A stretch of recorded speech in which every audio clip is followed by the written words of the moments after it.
மக்களே, ஒரு பக்கம் ராயல்ஸ் கிளாஷ். இதுல யாரு ஜெயிக்க போறா, டேபிள் டாப்பர் ஆக போறா அப்படின்ற மாதிரி கடுமையான போட்டி. ஆனா அந்த கடுமையான போட்டியை அசால்ட்டா எடுத்துட்டு போய் மேட்சை ஜெயிச்சிட்டாங்க ஆர்ஆர் அணி.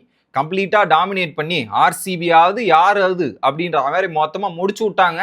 அது அவங்க பவர் பிளே பவுலிங்கா இருக்கட்டும், அதுக்கப்புறம் பவர் பிளேல பேட்டிங்கா இருக்கட்டும்ன்ற மாதிரி பவர் பிளேலயே ஆர்சிபியை ஒரு மாதிரி தடுமாற வச்சது ஆர்ஆர் அணி அப்படின்றதுல மாற்றுக்கிறது இல்லை.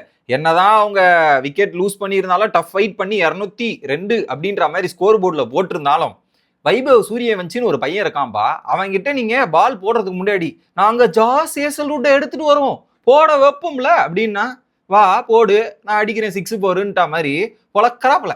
எப்படி அடி பொலன்னு பொழக்கிறான். அந்த பையனுக்கு யாருமே பால் போட முடியல. பும்ரால இருந்து சேசல்வுட்ல இருந்து புவனேஸ்குமார்ல இருந்து யாரு போட்டாலும் நான் அடிக்கிறது தான் அடி அப்படின்ற மாதிரி சூரியவன்சி விக்கெட் எடுத்தாதான் நீங்க ஆர்ஆருக்கு எதிராக மேட்ச் ஜெயிக்க முடியும் அப்படின்றது தான் ஸ்டேட்மெண்டா இன்னைக்கு மேட்ச்ல சொல்லியிருக்காப்புல. அந்த பையன் மட்டும் ஆடி இருந்தா இந்த மேட்ச் 18வது ஓவருக்கு முன்னாடி எடுத்துட்டு வந்தாங்களே, அவ்வளவு தூரம்லாம் வந்திருக்காது. 10-12 ஓவர்லயே முடிச்சுட்டு டட்டா பை பை அப்படின்னு சொல்லி அமுச்சுட்டு இருப்பாப்புல.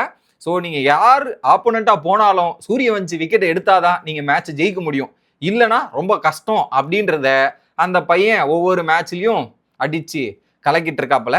இன்னொரு பக்கம் ஆர்சிபிக்கும் ஒரு பாராட்டு சொல்லணும். ஏன்னா அந்த 2 விக்கெட் குருணால் பாண்டியா 2 விக்கெட் தொடர்ந்து எடுத்து மேட்சை அவங்க கண்ட்ரோல் பண்ண விதம் நல்லா இருந்தது. இல்லைன்னா அது முன்னாடியே தோக்க வேண்டிய மேட்சை அந்த 18வது ஓவர் வரையும் இழுத்து பிடிச்சி எடுத்துன்னு வந்திருந்தாங்க இல்லையா, அந்த இடம் போயிருக்க முடியாது. பட் அந்த அளவுக்கு ஆர்சிபி பவுலர்ஸும் செகண்ட்ல நல்லா புல் பேக் பண்ணி எடுத்துட்டு போன விதம் சூப்பரா இருந்துச்சு.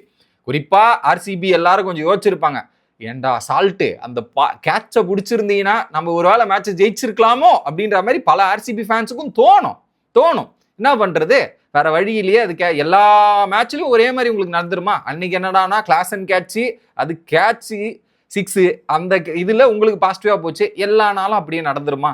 But anyway hard luck for RCB.